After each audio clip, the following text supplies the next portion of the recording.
Saudações a todos, sejam bem-vindos a mais um vídeo do canal. E o vídeo de agora tem a ver com a guerra do Irã mais uma vez. O tema proposto aqui agora é: será que os Estados Unidos subestimaram o Irã? Será que eles não pensaram direito antes de lançar os primeiros ataques ao país asiático? É o que a gente vai discutir agora, acompanhando a fala do comandante Robson Farinazzo. Mas antes de começar, eu peço a todos, como sempre, que curtam o vídeo se gostarem dele, se inscrevam no canal, caso ainda não sejam inscritos, e compartilhem com os amigos. Então, sem mais delongas, vamos começar.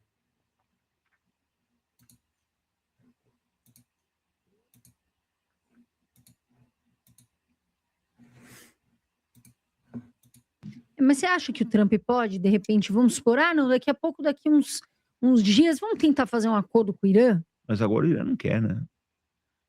E outro acordo com o Irã pressupõe o seguinte: você tem que dar alguma coisa, né? O Biden tentou 4 anos voltar pro JCPOA. Você vai ter que dar alguma coisa para eles. Eles não vão sair da mesa de negociação de mãos abanando. Você vai ter que dar alguma coisa para eles. A gente tem que pensar que eles vão ter que dar alguma coisa para o Irã, até porque o Irã está vencendo. Então, é difícil de imaginar que o país não vai querer alguma coisa em troca de um armistício, não cessar-fogo, um armistício, porque eles estão ganhando a parada. E também, se colocando no lugar deles, é até compreensível que eles não queiram abandonar essa peleja de mãos abanando. E aí, no caso agora, o que eles querem que o Trump dê, assim? O dinheiro de volta. Sim. E agora eles não vão mais sair do estreito. Eles querem o dinheiro de volta. Então... E olha a confusão que dá isso, né? Porque sobe o petróleo, foi o que você falou, não passa alimento, prejudica o mundo inteiro. Porque as pessoas, elas têm mania de falar assim, por exemplo, e eu acho que o brasileiro precisa se antenar muito em muitos assuntos. Mas isso daí tá acontecendo lá no Oriente Médio, nos Estados Unidos com o Oriente Médio. Eu moro no Brasil, não tô nem aí. Só que se sobe o petróleo... E essa que é a questão, as pessoas não podem ignorar a cadeia interconectada que existe no mundo moderno. Se acontece alguma coisa dessa magnitude no Oriente Médio e afeta o preço dos hidrocarbonetos, isso afeta o mundo inteiro, inclusive aqui o Brasil. Colocando de uma forma bem direta para as pessoas entenderem, porque o preço dos hidrocarbonetos afeta o custo de transporte de todos os produtos. E isso faz com que o preço de todos os produtos, por consequência, suba também. Então, o preço do petróleo, do gás natural, faz com que o preço de todos os produtos que a gente consome varie também, ele suba ou desça. Então, o que acontece no Oriente Médio é de suma importância para as consequências que existem no mundo inteiro. Então, a gente precisa estar antenado no que acontece lá também. Sobe o petróleo e prejudica o mundo todo, prejudica a nossa inflação, prejudica alimentos que chegarão para nós, prejudica tudo, prejudica o Brasil, prejudica todos os países. Não, a impressão que eu tenho é que os brasileiros estão meio por fora, tipo assim, não, eu moro aqui, o Oriente Médio lá tá se explodindo, não tô nem aí.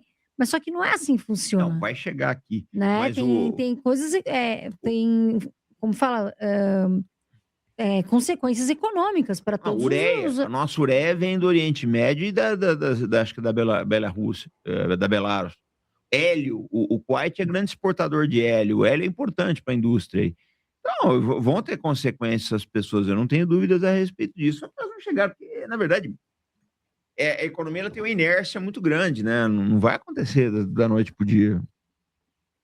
O comandante, é verídica a história de que o Irã teria oferecido milhões de dólares para quem assassinasse Donald Trump? Não acredito. Isso é verdade ou inverdade? Nisso aí eu também não acredito, porque a gente tem que levar em consideração que o presidente dos Estados Unidos tem um aparato de segurança muito robusto.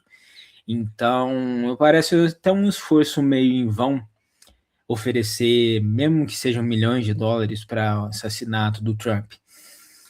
E isso também parece uma coisa despropositada a partir do momento que a gente considera que o Irã está vencendo a guerra. Então, para que eles iriam querer assassinar o adversário mais fácil que eles estão tendo até o momento? porque considerando-se que o Trump fosse assassinado, poderia entrar alguém no lugar dele que iria tornar as coisas mais difíceis para o próprio Irã. Então, não faz muito sentido eles estarem patrocinando essa morte. Eu não acredito. Conversa que o Trump não vale um centavo, né? Tem gente que mataria ele de graça nos Estados Unidos. Eu não acredito nisso, não. Eu acho que isso aí é muita autoestima do Trump, achar isso daí. Ele é meio fanfarrão. Eu não acredito nisso, não. Não é do perfil dos iranianos. Não é do perfil deles, não. Eles têm um perfil mais soft. Mas, e você vê, eu não tenho nem ideia. Assim, cada um tem uma opinião, né? E as pessoas às vezes não conhecem. É o que o Farias falou, eu fui até lá e vi. E tem pessoas que falam que sem ir também, e acabam falando não conhecem. Não, mas o problema é o seguinte, que é o meu negócio. O que mais tem? A gente acha que o cara assiste esses jornais aí, lê as coisas, e acha que tá aprendendo. Tá, uma boa parte desses jornalistas não tem conhecimento disso, não, Carol. Não tem conhecimento, não estuda. Porque o cara hoje ele faz matéria do Irã, amanhã ele tá fazendo matéria do pastel da Vila Madalena. Entendeu? Ele não é especialista na coisa. Os caras falam muita bobagem, eu vejo muita bobagem aí, né? Mas a realidade é que é uma guerra por petróleo. Como Sim. a gente pode ter o dia de amanhã uma guerra aqui por... Nesse ponto é importante a gente apontar que quando o Farias fala que é uma guerra por petróleo, ele não quer dizer necessariamente que os Estados Unidos estão promovendo essa guerra para tomar o petróleo do Irã propriamente. Isso tem, até porque os Estados Unidos são o maior produtor de petróleo do mundo atualmente, maior que a Arábia Saudita. Então, não quer dizer que eles estão querendo tomar para eles o petróleo. O que quer dizer que eles querem controlar e regular o preço internacional do barril de petróleo, porque isso é crucial para a economia deles e para a economia dos seus aliados. Então, o que eles querem mais é promover um preço mais acessível para a sua sociedade e para os seus aliados do que propriamente assumir o petróleo iraniano para eles. Isso é uma coisa importante para se ter em mente. Terras raras, né? Sim. A gente pode ter. Então, não sei. Eu acho que a gente vai passar por um mundo em transformação. Acho que vem muita coisa diferente, muita coisa nova aí, né? Algumas boas, outras nem tanto. Mas eu me preocupo muito com o Brasil, né? Com a geração mais nova, o que eles vão passar. Por isso que a gente tenta deixar um legado, né? Explicar para as pessoas o que está acontecendo, né? Porque, entre aspas, agora, esse momento agora, está e vai ser muito pior do que o que tivemos ali atrás antes da tentativa de acordo. Vai, porque eu acho que agora o mercado ele entendeu que o negócio é perene, né? Então a subida de preço de hoje aí de 6%, eu acho que já é uma coisa. Vamos ver como é que o mercado vai abrir amanhã, né? Mas eu acho que... Fernando, você acredita que o Irã foi subestimado, não só pelos Estados Unidos, mas pelos aliados, e que a encrenca é muito maior do que o esperado? Eu acredito que os Estados Unidos subestimaram o Irã, também acredito que Israel subestimou o Irã, e, de certa forma, outros países também na aliança dos Estados Unidos, mas principalmente esses dois. E pouca gente acreditava nessa capacidade de resiliência que os iranianos têm demonstrado de resistir às forças armadas mais poderosas do mundo, que são as dos Estados Unidos. E isso acabou se mostrando um erro bastante custoso. E está se mostrando ainda um erro bastante custoso para os americanos. Foi pelo Trump, porque uma boa parte dos militares americanos, justiça seja feita, eu sou bem crítico do exército dos Estados Unidos, mas uma parte dos generais americanos sabia que ali ia ser uma parada dura. Uma parte sabia. Agora, apresentaram o plano para ele, ele falou, não dá, eu sou o presidente, então tá bom, cara. O que eu falei, ninguém, o Trump, ele pode se tornar um ditador nos Estados Unidos, porque não há nada, força que o detenha. Você vê, já tentaram matar ele 2 vezes, não deu certo, tentaram, a Suprema Corte não barra ele, o Congresso não barra, o país vai afundar, né? Quando você tem um presidente deslocado que tá fazendo essas coisas assim, a tendência é o país afundar, né? Porque se você olhar a história de Roma, os Estados Unidos estão seguindo os mesmos passos, né? Então, Roma era uma república, não começou como império, era uma república. Aí, Então, Roma não começou como uma república, Roma começou como um reino. Começou com, segundo a lenda deles, com Rômulo, lá para 756 antes da Era Comum. Depois de passar pelo período de reinado, se tornou uma república e depois um império. Mas isso aí é mais um detalhe que eu achei importante apontar. e alguém falou: não, eu sou maior que isso tudo, vou transformar isso aqui no império. É o que o Trump está querendo fazer. E Roma se afundou em guerras também, que é o que os Estados Unidos estão fazendo. Né? Então, eles seguem esse mesmo caminho. Sabe o que eu acho, André? Eu acho que os impérios, eles se tornam esclerosados mais cedo ou mais tarde. Aquilo está se tornando uma coisa esclerosada, sabe? Não sabe, porque, por exemplo, ele começou a guerra com eu quero uma mudança de regime. Eu quero que para de apoiar o Hezbollah. Eu quero que renuncie ao programa de armas nucleares. Agora, não quer mais nada disso. Ele quer que os caras saiam de Hormuz, onde eles não estavam.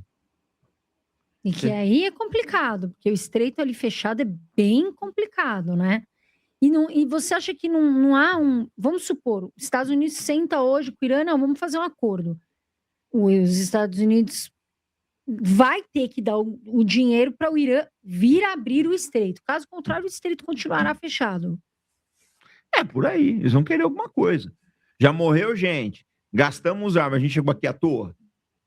Ou seja, fica de alerta que talvez esse estreito demore muito a abrir. Essa é a tendência. Até porque a gente tem que levar em consideração que o Irã tem o estreito muito bem controlado. Apesar da retórica do Trump de que eles vão tomar o controle do estreito e vão até impor um pedágio, na verdade o Irã tem um controle muito estrito daquela região, porque eles se prepararam para isso, eles se prepararam para ter o controle da região em caso de qualquer eventualidade. Então agora acho que os Estados Unidos não vão ter muita opção a não ser pagar, a não ser dar uma espécie de compensação ao Irã por toda a destruição causada pela guerra. Não vai ter muito como escapar disso. Mas o que eu tenho que falar é o seguinte: você que está assistindo a gente aí, que assiste filme de Top Gun, que acredita nesse conto de fadas toda na história da carochinha, eu preciso falar uma coisa para você: força aérea sozinha não ganha uma guerra. Só bombardear um país, se dependesse de bombardear, os Estados Unidos tinham vencido no Afeganistão, Coreia e Vietnã, perderam nos 3. Então, eu acho que... Uma coisa interessante de se falar sobre isso aí é que o país mais bombardeado da história da humanidade é o Laos, que fica ao lado do Vietnã.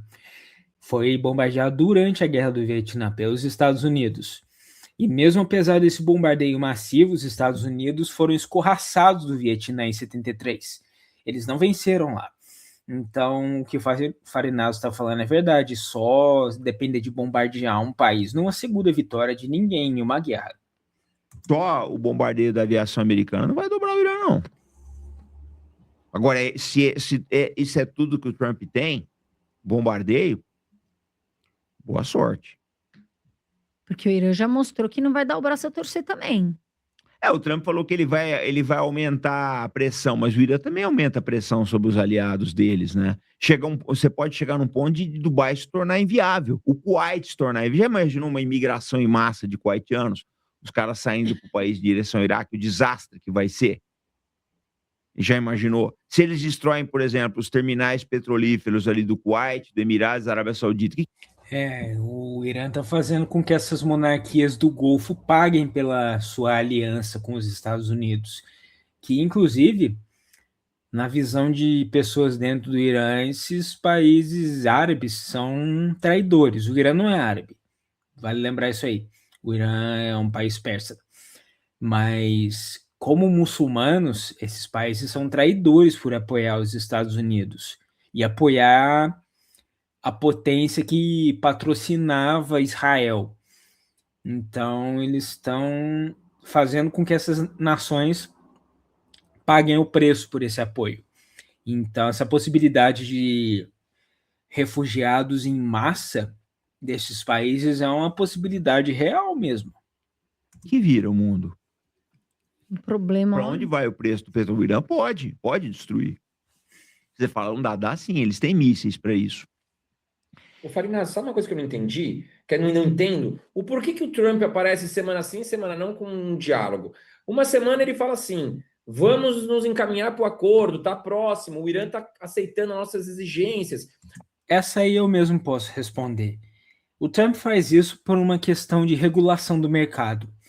Ele faz isso justamente para poder tentar equilibrar o preço dos hidrocarbonetos, principalmente dentro do mercado dos Estados Unidos, porque isso é crucial para controlar o custo de vida dentro dos Estados Unidos e, por consequência, sua própria popularidade. Porque se o custo de vida nos Estados Unidos cresce, a popularidade dele cai. E esse ano é ano eleitoral, então ele tem que tentar manter a popularidade dele num nível pelo menos estável, pelo menos mínimo, para que ele e o partido dele consigam se manter, se perpetuar no poder. Senão vai ser o final da sua administração e o final do seu poder. Então, nesse ponto, a coisa faz sentido. Aí a Bolsa de Valores dispara. Aí, do nada, começam novos ataques. Então, assim, eu acredito quer manipular... que qualquer falação perdeu credibilidade. Não, ele faz isso para manipular os preços do petróleo, né?